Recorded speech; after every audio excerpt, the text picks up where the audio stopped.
জ্যোতিষশাস্ত্র মতে আগামীকালের গ্রহদের অবস্থান: চন্দ্র অবস্থান করবে মিথুন রাশিতে মৃগশিরা নক্ষত্রে। একই স্থান মিথুন রাশিতে বৃহস্পতি অবস্থান করবে পুনর্বসু নক্ষত্রে। তৃতীয় স্থান সিংহ রাশিতে কেতু পূর্ব ফাল্গুনী নক্ষত্রে অবস্থান করবে। চতুর্থ স্থান কন্যা রাশিতে শুক্র উত্তর ফাল্গুনী নক্ষত্রে ও রবি অবস্থান করবে চিত্রা নক্ষত্রে। পঞ্চমে তুলা রাশিতে বুধ অবস্থান করবে স্বাতী নক্ষত্রে ও একই রাশিতে মঙ্গলও স্বাতী নক্ষত্রে অবস্থান করবে। নবম স্থানে রাহু অবস্থান করবে কুম্ভ রাশিতে পূর্ব ভাদ্রপদ নক্ষত্রে। দশম স্থান মীন রাশিতে বক্রী শনি অবস্থান করবে পূর্ব ভাদ্রপদ নক্ষত্রে।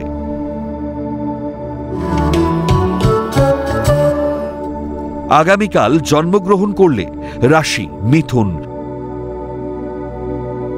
নক্ষত্র মৃগশিরা,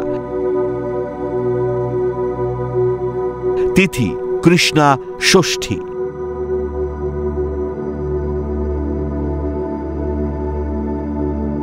গণ দেব।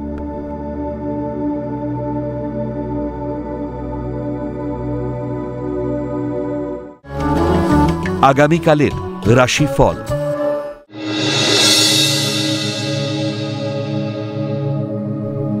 মেষ রাশি, বিবাহের গুরুত্বপূর্ণ আলোচনা ও বিবাহের দিনক্ষণ ঠিক হতে পারে। শরীর ও মন ভালো যাবে না। মনের চঞ্চলতা ও উদাসীনতায় কর্মজীবনের গুরুত্বপূর্ণ সুযোগ নষ্ট হতে পারে। অবশেষে কর্মে সাফল্য আসবে।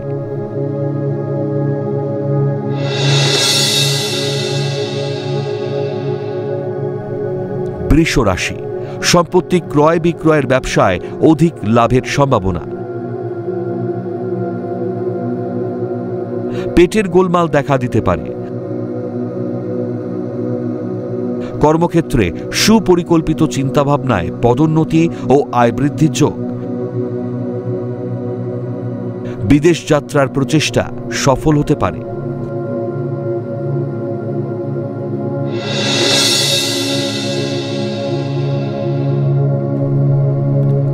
মিথুন রাশি, ব্যবসায় লগ্নি করলে আর্থিক ক্ষতির মুখে পড়বেন। শরীর ও মন ভালো না থাকায় কর্মে বিভ্রান্তি হতে পারে। অসংলগ্ন কথাবার্তায় কর্মস্থলে অপমানকর পরিস্থিতি তৈরি হতে পারে। ধৈর্য রাখলে ক্রমান্বয়ে ভাগ্যোন্নতি হবে।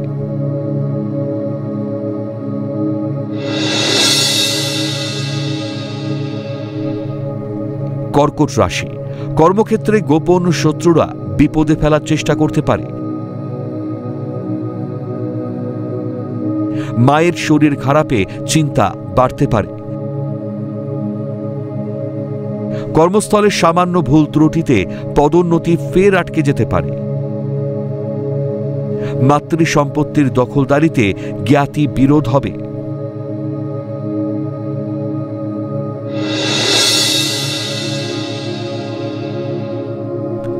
সিংহ রাশি, ব্যবসায় উন্নতি ও আয় বৃদ্ধির প্রবল সম্ভাবনা। প্রেম প্রণয় থেকে মানসিক কষ্টে ভোগার যোগ। বৃহৎ শিল্পপতিদের ব্যবসায় উন্নতির প্রবল সুযোগ আসবে। স্থির মনে কর্মে মনোনিবেশ করলে লাভবান হবেন।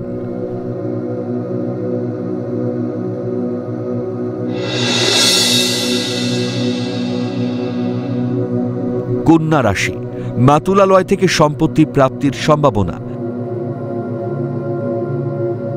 মাতৃস্থানীয় ব্যক্তির সৌজন্যে কর্মস্থলে ভাগ্যোন্নতির যোগ। কর্মে উন্নতির যোগ থাকলেও হঠাৎ বিপত্তি দেখা দিতে পারে।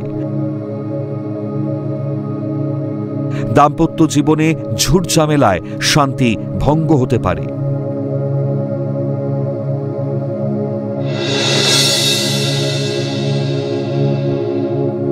তুলা রাশি, কর্মস্থলের সহকর্মীরা আপনার সাথে শত্রুতা করতে পারে। দাম্পত্য জীবনে ভুল বোঝাবুঝি হতে পারে। দৃঢ়চেতা মানসিকতায় গুরুত্বপূর্ণ কাজে অবতীর্ণ ও সাফল্য লাভ।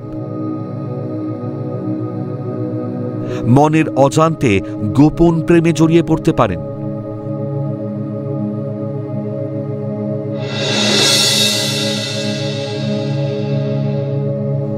বৃশ্চিক রাশি, শিক্ষার্থীরা উচ্চ শিক্ষা ও গবেষণার সুযোগ পাবেন। পৈতৃক সম্পত্তি নিয়ে পুরনো সমস্যা মিটে যেতে পারে। সন্তানের অবাধ্যতায় মানসিকভাবে বিপর্যস্ত হবেন। কর্মক্ষেত্র ও বাসস্থানেও তার প্রভাব পড়ে গৃহে শান্তিভঙ্গ হবে।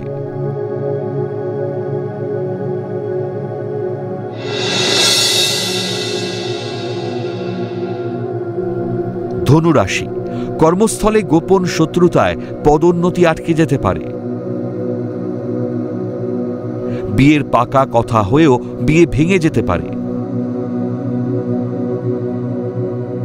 মনের চঞ্চলতা ত্যাগ করে গুরুত্বপূর্ণ কাজে সঠিক সিদ্ধান্ত নিন। কর্মদক্ষতার স্বীকৃতিতে প্রভাব প্রতিপত্তি বাড়তে পারে।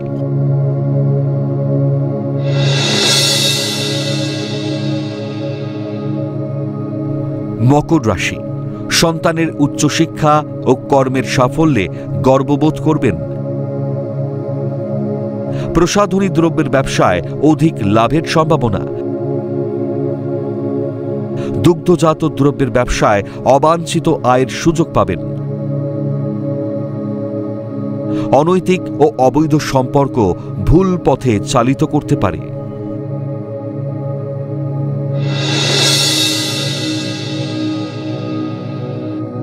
কুম্ভ রাশি, বিতর্ক বিবাদ এড়িয়ে না চললে কর্মস্থলের সমস্যা বাড়তে পারে। অর্থলগ্নি সংস্থার কর্মীদের উন্নতির যোগ। কারণে অকারণে মাথা গরম করলে কর্মস্থলে বিড়ম্বনা দেখা দিতে পারে। আপনার বক্তব্যের ভুল ব্যাখ্যা করা হতে পারে।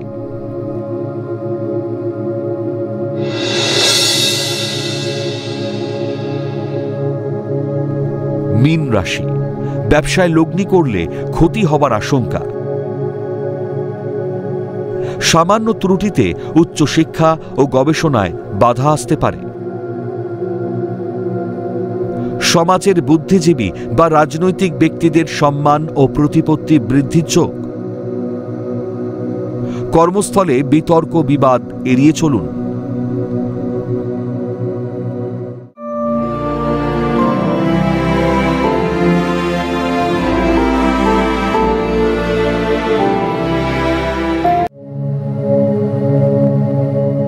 সিদ্ধকালী কে?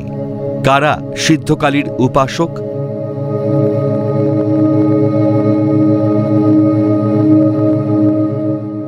সৃষ্টির অনাদি অনন্তকালকে সুশৃঙ্খলভাবে ধারণ করে যিনি পরিচালনা করেন তিনি হলেন মহামায়া।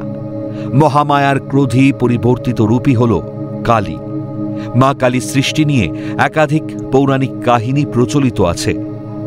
দেবী দুর্গা যখন চণ্ড ও মুণ্ড নামক দুই অসুরকে পরাজিত করতে গিয়েছিলেন তখন তিনি ভীষণ ক্রোধে জ্বলে ওঠেন। সেই ক্রোধের বহিঃপ্রকাশ হিসেবেই তার কপাল বা তৃতীয় নেত্র থেকে জন্ম নেন এই কৃষ্ণবর্ণা দেবী, যিনি হলেন কালী। কালের বিবর্তনের যুগে যুগে বিভিন্ন সময় অনাচার সৃষ্টিকারী অসুরকে বধ করতে মা মহামায়া কালী রূপ ধারণ করেছেন। যেমন দক্ষিণা কালী, কৃষ্ণকালী, সিদ্ধকালী, গুহকালী, শ্রীকালী, ভদ্রকালী, চামুণ্ডা কালী, শ্মশান কালী, মহাকালী, আদ্যাকালী। আজ আলোচনা করব মা সিদ্ধকালী নিয়ে। হিন্দু শাস্ত্র বা পুরাণ অনুসারে তান্ত্রিক বা সাধকরা সিদ্ধকালীর তপস্যা করেন। গৃহস্থের বাড়িতে সিদ্ধকালীর পূজা হয় না। তিনি মূলত সিদ্ধ সাধকদের ধ্যান আরাধ্যা। কালীতন্ত্রে দেবীকে দ্বিভুজা রূপে কল্পনা করা হয়েছে। অন্যত্র তিনি ব্রহ্মরূপা ভুবনেশ্বরী। তার মূর্তির দক্ষিণ হস্তে ধৃত খড়গের আঘাতে চন্দ্রমণ্ডল থেকে অমৃত রস নিঃসৃত হয়। সেই অমৃত রস বাম হস্তের কপাল পাত্রে ধারণ করে পরমানন্দে পান করেন দেবী। তিনি শালঙ্কারা। তার দক্ষিণ পদ শিবের বুকে ও বাম পদ শিবের উরুদয়ের মধ্যস্থলে সংস্থাপিত। সিদ্ধকালী হল দেবী ভুবনেশ্বরীর একটি রূপান্তরিত রূপ বলে মনে করা হয়। দেবী ভুবনেশ্বরী হিন্দু ধর্মের দশ মহাবিদ্যা দেবীর মধ্যে চতুর্থ এবং মহাদেবীর সর্বোচ্চ রূপগুলির মধ্যে একটি।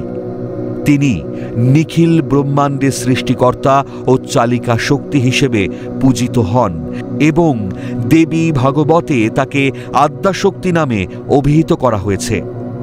এই দেবী শক্তি, জ্ঞান ও সম্পদে আশীর্বাদ প্রদান করেন এবং জাগতিক জগতের সমস্ত শক্তির প্রতীক হিসেবে বিবেচিত হন। সিদ্ধকালী হলেন দেবী কালীর একটি রূপ, যিনি তন্ত্র সাধকদের কাছে অত্যন্ত গুরুত্বপূর্ণ এবং সাধারণত গৃহস্থ বাড়িতে এর পূজা করা হয় না। সাধকরা সিদ্ধিলাভের জন্য এই দেবীর আরাধনা করেন। তিনি সাধারণত দুটি হাতযুক্ত এবং ভুবনেশ্বরী নামেও পরিচিত। তরুলতন্ত্র অনুসারে কালীর ৯টি রূপের মধ্যে সিদ্ধকালী একটি, যিনি তান্ত্রিকদের সিদ্ধিলাভে সাহায্য করেন।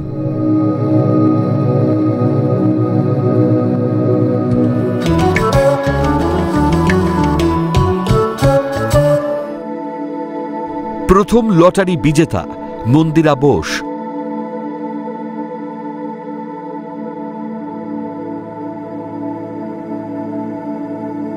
জন্ম তারিখ 24/2/1969। জন্ম সময় সন্ধে 7:30। জন্মস্থান কলকাতা। জাতিকার লগ্ন কন্যা, রাশি বৃষ, নক্ষত্র রোহিণী, গণ নর।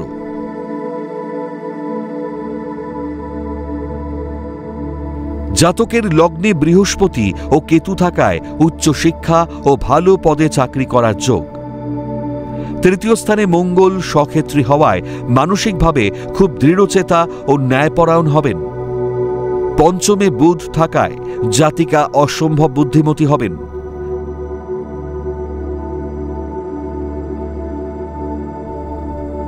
তবে সপ্তমে শুক্র, শনি ও রাহু অবস্থান করায় প্রেম প্রণয় বা দাম্পত্য জীবনে সুখের অভাব থাকবে।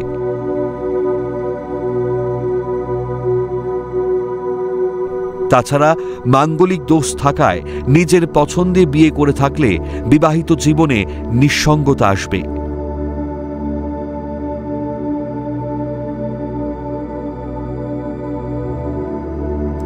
দ্বিতীয় লটারি বিজেতা অভিরূপ শর্মা।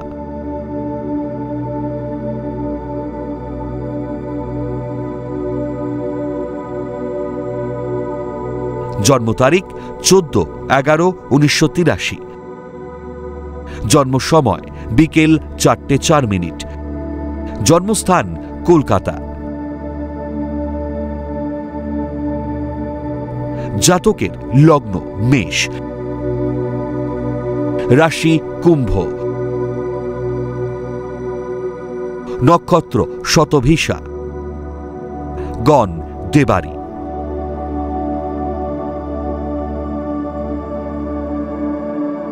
জাতকের লগ্ন ও চন্দ্রের দুপাশে কোনো শুভ গ্রহ না থাকায় কেমেদ্রুম দোষের সৃষ্টি করেছে। ফলে যোগ্যতা থাকা সত্ত্বেও মূল্যায়ন না হওয়ায় হতাশায় ভুগবেন। বর্তমানে শনির 7.5 চলায় কর্মক্ষেত্র বা পারিবারিক জীবনে নানাবিধ সমস্যার সম্মুখীন হবেন। প্রেমে বাধা, বিয়েতে বাধা বা বিয়ে পরবর্তী জীবনেও কিছু সমস্যা থাকবে। ভালো বিশেষজ্ঞ জ্যোতিষের সঙ্গে পরামর্শ করুন।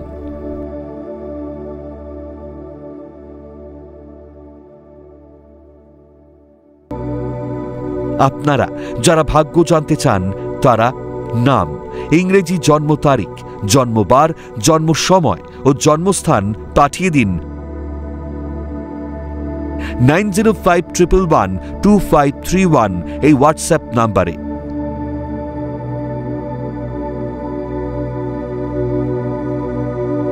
লটারি প্রাপ্ত বিজেতার ভাগ্য বিচার করে প্রচার করব পরবর্তী পর্বে।